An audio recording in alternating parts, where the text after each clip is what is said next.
There is an argument used against the existence of God that is by far the worst objection I've ever heard.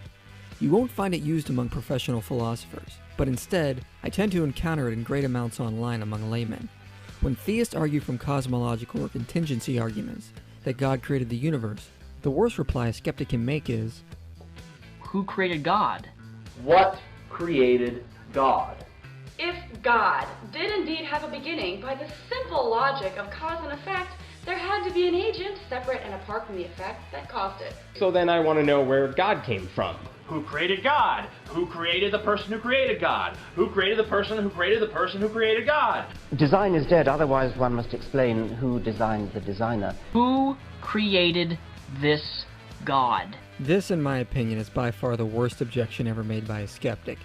And I don't even need to appeal to theistic philosophers to point this out. I can refer to atheist philosophers like Michael Ruse, who highly agrees. Now, for those who may be wondering why this is such a bad objection, the basic reasoning is there is no thought put into it.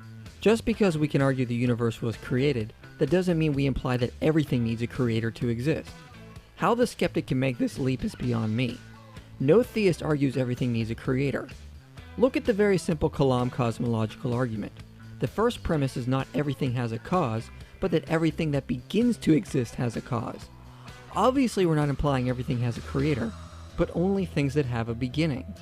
My favorite cosmological argument, the Leibnizian version, makes this distinction very clear. Anything that exists has an explanation of its existence, either in the necessity of its own nature or in an external explanation. So again, just because some things like the universe have an external cause, that doesn't mean everything that exists must also have a cause. God would be by definition of the first category, a being who doesn't need an external cause and is necessary. Because of this, asking who created God is equivalent to asking what caused an uncaused thing. It simply is nonsensical. Basically, cosmological arguments have pointed out for centuries that since contingent things exist, like us, our existence can only be explained by appealing to external causes. However, this cannot go on infinitely. There has to be a first cause, an unmoved mover, which started this chain. Whatever this is, it would be necessary, not needing to be created, which is who we theists would then call God. So when theists argue the universe has a cause or an explanation, we are saying this infers a substance or a being that would be the first cause, and is uncreated and necessary, which we theists then argue would be who we call God. This is not special pleading, since the first mover would be uncaused by definition, and defined differently than contingent things, like the universe. Look at it this way. The atheist philosopher David Hume said the universe was necessary.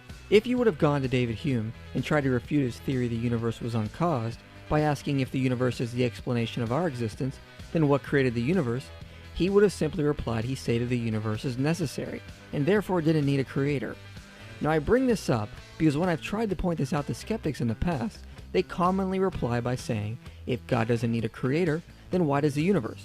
Why can't we just say the universe is necessary? Well, this was a prevalent belief of atheists before the 20th century, but the observable data in cosmology and physics has strongly refuted this possibility.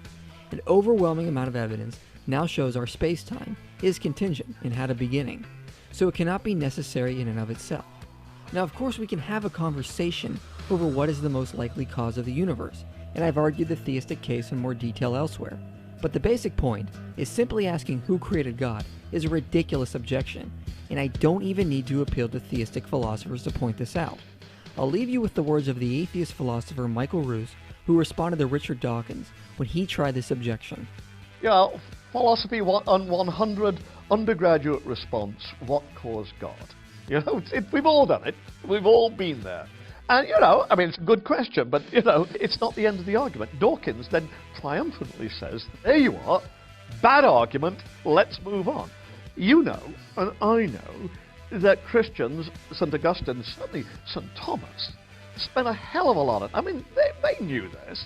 And so what they were trying to do was articulate a notion of God who would be first cause. You know, the whole notion of aseity, God as a necessary being, God ase, you know, God's essence is, you know, is his existence. The point is, Christians have got some grown-up responses to these sorts of things.